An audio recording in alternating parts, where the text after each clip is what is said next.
Olá, seja bem-vinda, seja bem-vindo ao Mente Aberta Audiobooks. Na nossa leitura inclusiva de hoje, leremos o capítulo 31 do livro Didática Magna de Comênios. Mas antes de começarmos, peço que se inscreva no nosso canal e ative o sininho para receber nossas notificações. Vamos a isso! 31. Da Academia. Por que se trata aqui da Academia? Em verdade, o nosso método não se estende até a academia, universidade, mas que mal há em abordar este tema para dizer quais são os nossos votos a seu respeito. Dissemos atrás que, por direito, se deve deixar às academias as partes mais elevadas e complementares de todas as ciências e todas as faculdades superiores. 3 votos a seu respeito. 2. Desejamos, portanto, que nas academias 1. Se façam estudos verdadeiramente universais, de tal maneira que nada exista nas letras e nas ciências humanas que lá se não ministre.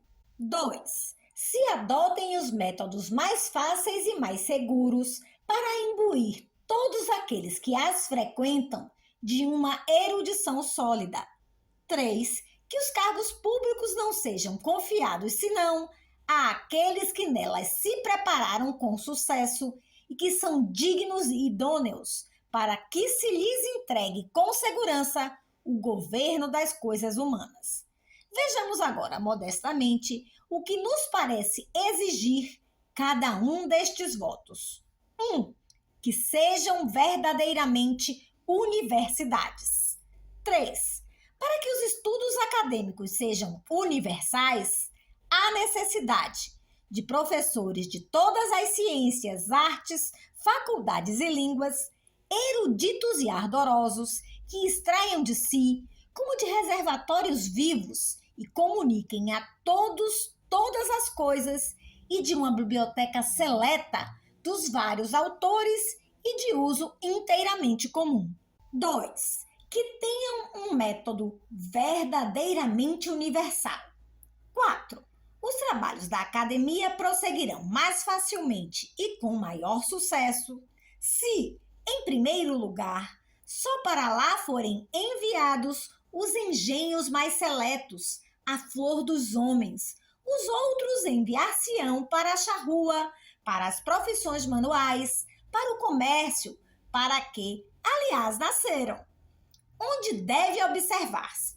Sim, se, em segundo lugar, cada um se aplicar ao estudo daquela disciplina para a qual, segundo certos indícios mostram, a natureza o destinou, com efeito, assim como por um instinto natural, um se torna músico, poeta, orador, naturalista, etc., melhor que outro, assim também um é mais apto que outro para a teologia, para a medicina ou para a jurisprudência. Mas quanto a isto, peca-se demasiado frequentemente, pois queremos a nosso arbítrio fazer um mercúrio de qualquer madeira, sem atender às inclinações da natureza. Daqui resulta que, lançando-nos nós a despeito da nossa natureza, nestes ou naqueles estudos, nada fazemos que seja digno de louvor e, frequentemente, somos mais competentes em qualquer outra coisa acessória que na nossa própria profissão. Seria, portanto, de aconselhar que, no termo da escola clássica, fosse feito pelos diretores das escolas um exame público às capacidades dos alunos para que pudessem deliberar quais dos jovens deviam ser enviados para a universidade e quais os que deviam destinar-se aos outros gêneros de vida. E, igualmente, de entre aqueles que fossem destinados para prosseguir os estudos, quais os que deveriam dedicar-se à teologia, ou à política, ou à medicina, etc., tendo em conta as suas inclinações naturais e ainda as necessidades da Igreja e do Estado. 3. 6. Em terceiro lugar, convém estimular os engenhos heróicos para tudo, para que não faltem homens que saibam muito ou saibam tudo, ou sejam sábios em tudo. 4. 7. Deve todavia haver o cuidado de que só vão para as universidades os alunos diligentes, honestos e solícitos, e que elas não tolerem os falsos estudantes, os quais esbanjam no ócio e no luxo o tempo e o dinheiro, dando mau exemplo aos outros. Assim, onde não há peste, não há contágio. Todos se esforçarão por cumprir o seu dever. 5. Conselho acerca do resumo de autores de toda a espécie. 8. Dissemos que, na academia, se deve estudar todo o gênero de autores. Ora, para que este estudo não seja demasiado penoso e, contudo, seja útil, seria para desejar que se pedisse às pessoas doutas, aos filósofos, aos teólogos, aos médicos, etc., que prestassem à juventude estudiosa o mesmo favor que os geógrafos prestam aos estudiosos da geografia, encerrando províncias inteiras, reinos e mundos em mapas, e pondo extensíssimas partes da terra e do mar sob os olhos, de modo a poderem ser observadas com um só golpe de vista. Efetivamente, porque é que, do mesmo modo que os pintores representam ao vivo as regiões, as cidades, as casas e as pessoas, se não há de representar Cícero, Lívio, Platão, Aristóteles, Plutarco, Tácito, Gélio, Hipócrates, Galeno, Celso, Santo Agostinho, São Jerônimo e tantos outros. Não digo que se deva fazer apenas extratos de sentenças e florilégios, como foi feito por alguns, mas que se resumam as obras inteiras às coisas substanciais. Quadrupla utilidade desses livros. 9. Estes resumos dos autores teriam uma grande utilidade. Em primeiro lugar, para aqueles que não têm tempo para ler obras extensas, para que ao menos adquirissem um conhecimento geral desses autores. Em segundo lugar, para aqueles que, segundo o conselho de Sêneca, desejassem familiarizar-se apenas com um autor, pois nem todas as coisas convêm igualmente a todos. Pudessem escolher mais facilmente e mais judiciosamente, quando, tendo saboreado vários autores, tivessem sentido que este ou aquele está mais em relação com os seus gostos. Em terceiro lugar, esses resumos prepararão muito bem para uma leitura mais frutuosa aqueles que deverão estudar as obras completas, da mesma maneira que, para um viajante, o fato de ter conhecido no mapa a corografia de determinada região o ajuda a observar com mais facilidade, com mais segurança e com maior prazer todas as particularidades que, a seguir, lhe caem sob os olhos. Finalmente, esses breviários servirão a todos para fazer mais rapidamente as revisões necessárias dos autores e para deles extrair a substância que se fixa no espírito e se transforma em alimento vital. Conselho acerca da edição desses compêndios. 10. Poderiam esses sumários dos autores ser editados em separado, para uso dos mais pobres ou daqueles que não têm possibilidade de estudar integralmente os grandes volumes, e depois serem juntados aos respectivos autores, para que quem se prepara para ler uma obra inteira possa primeiro aprender o resumo de toda ela. 6. Conselho acerca da criação na academia de colégios gelianos. 11. Quanto aos exercícios acadêmicos, não sei se deverei introduzir colóquios públicos segundo o modelo dos colégios de Gélio. Ou seja, quando um professor trata publicamente de determinado tema, devem distribuir-se pelos alunos todos os melhores autores que tratam desse assunto para que os leiam privadamente. E, acerca de tudo quanto o professor prelecionou na lição antes do meio-dia, far-se-á uma discussão na aula de depois do meio-dia, em que participarão todos os alunos. Proceder-se-á do seguinte modo: os estudantes apresentarão questões ou sobre determinado ponto que acaso algum não tenha entendido, ou sobre uma dificuldade que algum tenha encontrado, ou sobre uma opinião discordante que algum tenha descoberto no seu autor e coisas semelhantes.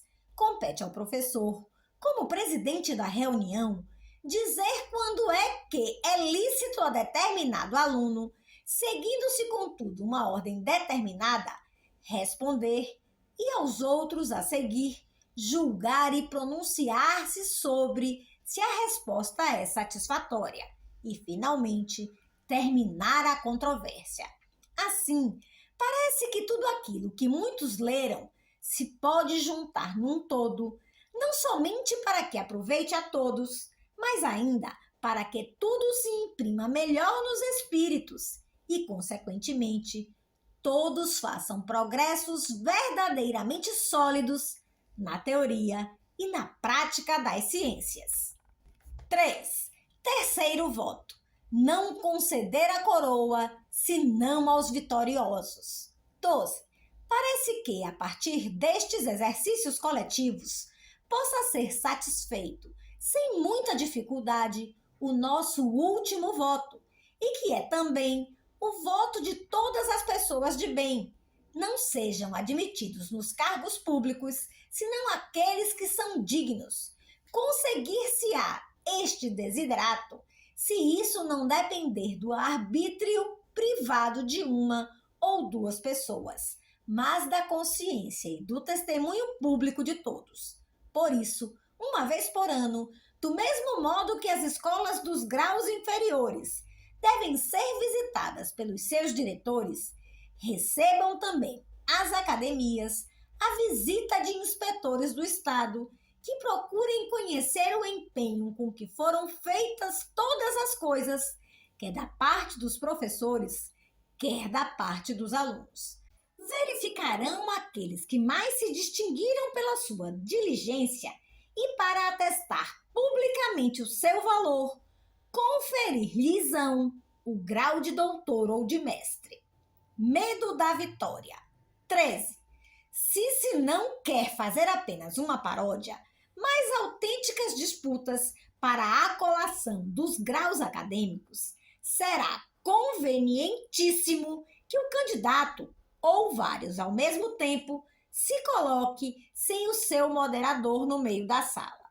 E então, os mais doutos e os mais versados na prática proponham-lhe que faça tudo o que julgarem melhor para verificar o seu progresso teórico e prático. Por exemplo, questões várias tiradas de um texto, da Sagrada Escritura, de Hipócrates, do Código de Direito, etc., perguntando-lhe: onde vem escrita esta, ou aquela outra coisa? Como pode estar de acordo com isto ou com aquilo? Conhece algum autor que está em desacordo? Qual? E que argumentos apresenta? E como resolver a questão? E outras coisas semelhantes. Quanto à prática, proponham-se ao candidato vários casos de consciência, de doenças, de processos, e pergunte-se-lhe como procederia neste ou naquele caso. E por que procederia assim? Insista-se com novas perguntas e com novos casos, até que se torne evidente que ele é capaz de emitir juízo acerca das coisas sabiamente e com verdadeiro fundamento. Quem não esperaria que os alunos poriam toda a diligência no estudo, se soubessem que teriam de enfrentar um exame tão público, tão sério e tão severo?